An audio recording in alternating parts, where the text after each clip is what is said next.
আসসালামু আলাইকুম প্রিয় শিক্ষার্থীবৃন্দ, সাবাইটি থেকে আমি শাহাদাত শুক্ল আবার আপনাদের সামনে হাজির হয়েছি মাইক্রোসফট ওয়ার্ডের একটি টিউটোরিয়াল নিয়ে। আমাদের আজকের টিউটোরিয়ালে আমরা দেখানোর চেষ্টা করব হোম মেনু। বিগত টিউটোরিয়ালে আমরা হোম মেনুর বেশ কিছু অপশন আপনাদেরকে অলরেডি দেখাতে সক্ষম হয়েছি। এবার আমরা হোম মেনুর আরো কিছু ইম্পর্টেন্ট জিনিস আপনাদের দেখাতে যাচ্ছি। প্রিয় শিক্ষার্থীবৃন্দ, দেখুন এটি হচ্ছে হোম মেনু, আর হোম মেনুর এই অপশনগুলো নিয়ে আমরা বিগত ক্লাসে আলোচনা করেছি। এখানে এই বোল্ড, ইটালিক, আন্ডারলাইন, এই ফন্ট এতটুকু নিয়ে আলোচনা করেছি। এখানে এই যে ফন্টের এই সাইজ নিয়ে আলোচনা করেছি, আর এখান থেকে ফন্টের কালার নিয়ে আলোচনা করেছি। আপনারা যারা ভিডিওগুলো দেখেননি তারা আমাদের প্লেলিস্ট থেকে আগের ভিডিওগুলো থেকে দেখে আসতে পারেন। এগুলো অত্যন্ত ইম্পর্টেন্ট বিষয়, না জানলে আমাদের যে কোনো ডকুমেন্ট তৈরিতে কিছু না কিছু সমস্যা হতেই পারে।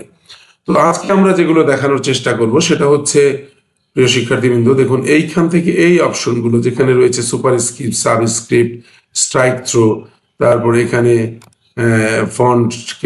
ফন্ট সাইজকে বড় করা, ছোট করা, তারপরে এখান থেকে ফন্টের কিছু ইফেক্ট, হ্যাঁ, এই যে এই অংশগুলো আমি দেখানোর চেষ্টা করব, এই অংশগুলো দেখানোর চেষ্টা করবো। এগুলো অত্যন্ত ইম্পর্টেন্ট বিষয়, তো আমরা অনেকে জানি না বিধায় মনে হয় যে এগুলো আসলে কি আছে, কিন্তু এগুলো জানা থাকলে দেখবেন আপনি একটি সুন্দর ডকুমেন্ট তৈরিতে এগুলো অনেক ভূমিকা রয়েছে। তো আমরা শুরু করছি ভিডিওটি, আপনারা দেখতে থাকুন, আশা করি অনেক উপকৃত হবেন। তো লেটস স্টার্ট দ্য টিউটোরিয়াল। তো দেখুন প্রিয় শিক্ষার্থীবৃন্দ, আমরা এখানে কিছু টেক্সট এখানে রেখেছি আপনাদের জন্য। লরেম ইপসাম থেকে আমরা কিছু টেক্সট এখানে রেখেছি। এই টেক্সটগুলোর উপরে আমরা এখান থেকে কাজগুলো করব। তো প্রথমে আমরা যেটি দিয়ে শুরু করব, এই যে আপনি যদি এইখানে নিয়ে যান, আমাদের এই অপশনটাকে যদি এখানে নিয়ে যাই, দেখুন এখানে দেখা যাচ্ছে এটা হচ্ছে আমাদের স্ট্রাইক থ্রো। এই যে আমি যদি এখানে নিয়ে যাই, এটাই উপরে দেখুন নিচে লেখা এসেছে স্ট্রাইক থ্রো। এখন স্ট্রাইক থ্রো জিনিসটা আসলে কি? স্ট্রাইক থ্রো হচ্ছে আপনি কোনো লেখাকে লিখে যদি কেটে দিতে চান, তার মানে হচ্ছে কোনো লেখাকে লিখে তো আপনি ব্যাকস্পেস দিয়ে কেটে দিতে পারেন, সেই রকম না বিষয়টি। ধরেন এই লেখাটি আমি সিলেক্ট করলাম, এটার উপরে একটি দাগ টেনে আমি কেটে দিচ্ছি, খাতা কলমে যেভাবে সাধারণত হয়ে থাকে। যে আমি একটা লেখা লিখলাম, সেটাকে আমি কাটা অবস্থায় দেখাতে চাচ্ছি, তাহলে আমি জাস্ট এটিকে সিলেক্ট করব, আর এখান থেকে আমি এইটিকে ক্লিক করে দিব। দেখেন লেখাটি কিন্তু উপর দিয়ে একটি কাটা দাগের মতো চলে এসছে। দেখা যাচ্ছে যে এখানে লেখা হয়েছিল লেখাটি, কিন্তু এটা কাটা, এটা দরকার নেই। আবার যদি আপনি এটাকে এই দাগটিকে যদি উঠিয়ে দিতে চান, কাটা অবস্থাটাকে যদি আবার রাইট করতে চান, তাহলে আপনি এখানে আবার ক্লিক করতে পারেন, এটা কিন্তু চলে যাবে। তো এইভাবে স্ট্রাইক থ্রোর মাধ্যমে কোনো লেখাকে লিখে আমরা কাটা অবস্থায় দেখাতে পারি। এরপর যেটি আছে এখানে, এই অপশনটির নাম হচ্ছে সাবস্ক্রিপ্ট, এটা হচ্ছে সুপারস্ক্রিপ্ট। তো সাবস্ক্রিপ্ট আর সুপারস্ক্রিপ্ট কি? সাবস্ক্রিপ্ট আর সুপারস্ক্রিপ্ট হচ্ছে কোনো টেক্সটের পাওয়ার দেওয়া। যেমন ধরেন সুপারস্ক্রিপ্ট হচ্ছে কোনো টেক্সটের উপরে পাওয়ার দেওয়া। এই যে এখানে দেখা যাচ্ছে যেটা আমরা লিখে থাকি a square b square a plus b whole square, এই জাতীয় লেখাগুলো লেখার জন্য উপরে যদি আমি পাওয়ার দিতে চাই, তাহলে আমরা এটা সুপারস্ক্রিপ্ট ব্যবহার করব। আর যদি আমি কোনো লেখার নিচের দিকে পাওয়ার দিতে চাই, যেটাকে বলে সাবস্ক্রিপ্ট, যেমন ধরেন আপনি রাসায়নিক সংকেত ব্যবহার করতে, তৈরি করতে যেটা লাগে, যেমন আপনি পানির সংকেত আছে H2O, এখানে এইচ এর নিচের দিকে কিন্তু একটি পাওয়ার থাকে। তো এগুলো নিয়ে আমরা আলোচনা করছি। দেখুন এই যে আমরা আগে থেকেই একটি টেক্সট লিখে রেখেছি সময় বাঁচানোর লক্ষ্যে। তো এখানে টেক্সটটা আছে a প্লাস বি হোল, মানে ব্র্যাকেট ক্লোজ করা হয়েছে, এ একটা ব্র্যাকেটের মধ্যে a প্লাস বি কে লিখে পাশে 2 রাখা হয়েছে। তো আপনারা বুঝতেই পারছেন এটি হচ্ছে a প্লাস বি হোল স্কোয়ারের সূত্র। যারা বীজগণিত পড়েছেন তারা সবাই জানেন যে এখানে a plus b whole square হবে, মানে এই 2টিকে যদি আমি সিলেক্ট করে সুপারস্ক্রিপ্ট করে দিতে পারি, তাহলে এটা উপরে উঠে যাবে। তাহলে আমি এটাকে সিলেক্ট করলাম, সিলেক্ট করে এখানে দেখেন এই যে সুপারস্ক্রিপ্ট বাটনটি, আমি এখানে যদি ক্লিক করে দিই, তাহলে এটা উপরে চলে গেল। ঠিক আছে? তো এইভাবে আমরা যে কোনো লেখাকে সুপারস্ক্রিপ্ট করতে পারি। আমি এই 2টিকেও সিলেক্ট করলাম, এখান থেকে সুপারস্ক্রিপ্ট দিয়ে দিলাম।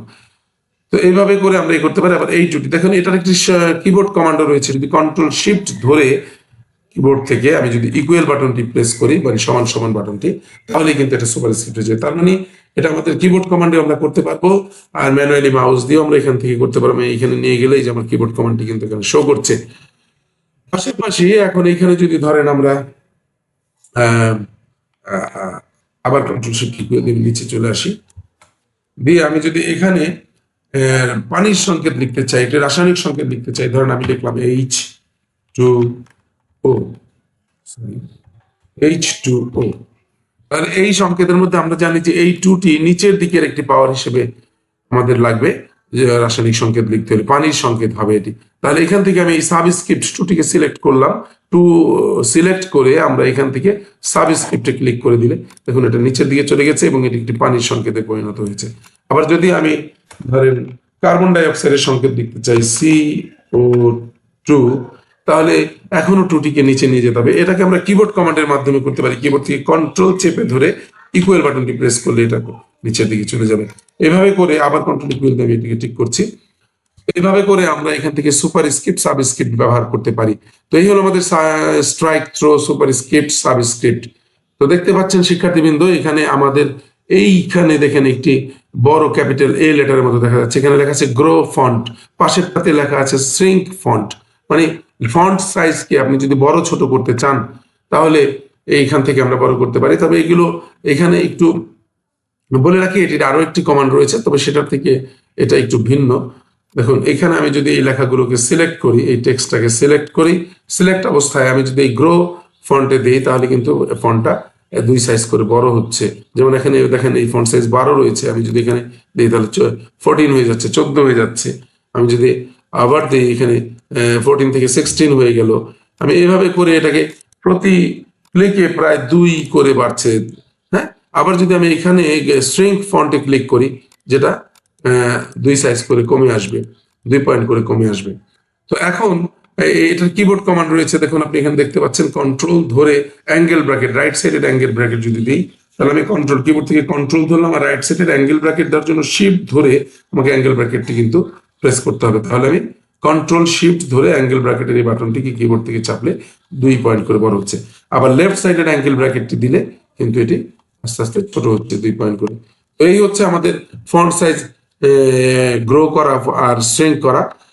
তার নিচে এখানে একটি যে লেখা দেখতে পাচ্ছেন, যেটার লাইন কালার দেয়া আছে, টেক্সট, এখানে লেখা আছে টেক্সট ইফেক্ট। তার মানে এই লেখাগুলোর উপরে আমরা যদি কোনো ইফেক্ট দিতে চাই তাহলে এখান থেকে ক্লিক করে বিভিন্ন ধরনের ইফেক্ট আছে, আমি এই ধরনের ইফেক্ট গুলো অ্যাপ্লাই করতে পারি লেখার উপরে। দেখুন আমি এইখানে চমৎকার একটি ইফেক্ট রয়েছে, এরকম অনেক ইফেক্ট রয়েছে এখানে।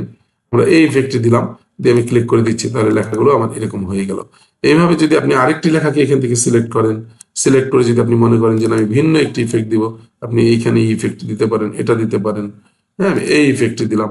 এইভাবে করে বিভিন্ন ধরনের ইফেক্ট দিতে পারি। মাঝখানের এই লাইনটিতে আমি আরেকটি ইফেক্ট দিচ্ছি, এখান থেকে আমি ধরেন অন্য একটি সবুজ কালারের এই ইফেক্ট দিয়ে দিলাম।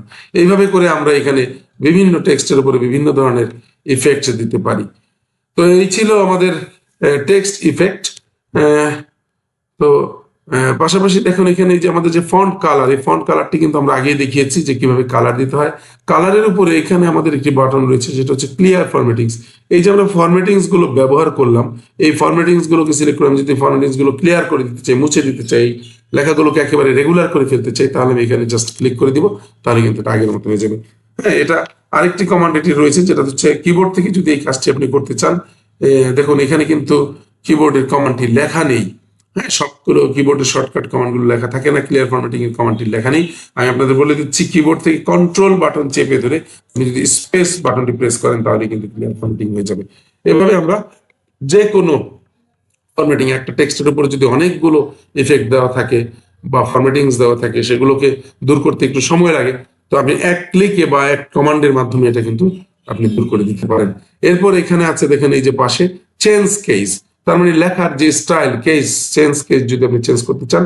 বর্তমানে আমরা এটা এই যে এখানে যদি ক্লিক করি আপনি দেখতে পাচ্ছেন বর্তমানে আমরা আছি সেন্টেন্স কেসে, যে কোনো সেন্টেন্স লিখতে যে নিয়মটা আছে সেই নিয়মটা এখানে অ্যাপ্লাই হচ্ছে। আমি যদি এটাকে শুধু লাওয়ার কেস করে দিতে চাই, ধরেন আমি যদি এটাকে বড় হাতের করে দিতে চাই, আপার কেস করে দিতে চাই, তাহলে এখান থেকে করতে পারি। আপার কেস মানে বড় হাতের করা, লাওয়ার কেস মানে ছোট হাতের লেখা, যেটা বাংলায় আমরা বড় হাতের ছোট হাতের বলি, আসলে ক্যাপিটালাইজ স্মলাইজ করা। তো এখানে আছে capitalize each word, toggle case. দেখুন আমি প্রথমে এখান থেকে আপার কেস করলাম, তার মানে হচ্ছে লেখাগুলো সব বড় হাতের হয়ে গেল। এবার যদি আমি এখান থেকে আবার সেন্টেন্স কেসে যাই তাহলে লেখাগুলো রেগুলার হয়ে যাবে। আবার যদি আমি এখান থেকে লাওয়ার কেসে যাই তাহলে সব লেখা ছুটে যাবে, এখানে কোনো বড় হাতের লেখা নেই। দেখেন আমি যদি আবার এটাকে সেন্টেন্স কেসে দিই তাহলে যে প্রথম অক্ষরটি বড় হাতের হয়ে গেছে, যেখানে যেখানে বড় হাতের বা ক্যাপিটাল লেটার রয়েছে, যেখানে ক্যাপিটাল লেটার রয়েছে, এটা এভাবে হয়ে যাবে। এরপরে আমি যদি এখান থেকে দেখেন এই যে ক্যাপিটালাইজ ইচ ওয়ার্ড, মানে প্রত্যেকটা ওয়ার্ডের প্রথম অক্ষর বড় হাতের হবে, এইভাবে আমরা এটাকে কিন্তু বড় হাতের ছোট হাতের করতে পারি, ক্যাপিটালাইজ স্মলাইজ করতে পারি। টগল কেস দিলে প্রথম অক্ষরটি ছোট হাতের হয়ে যাচ্ছে, স্মল লেটার হয়ে যাচ্ছে প্রথম, বাকিগুলো বড় হাতের হয়ে যাচ্ছে। কিন্তু জেনারেলি আমরা লিখি সেন্টেন্স কেসে, এইভাবে আমরা সেন্টেন্স কেস করতে পারি। তারপরে যে এখানে রয়েছে দেখেন, আমি যদি টেক্সট হাইলাইট কালার, ধরেন আপনি লেখার মধ্যে একটা হাইলাইটেড কালার দিবেন ব্যাকগ্রাউন্ডে, তাহলে আপনি এখান থেকে হাইলাইটেড কালার দিতে পারেন এইভাবে করে।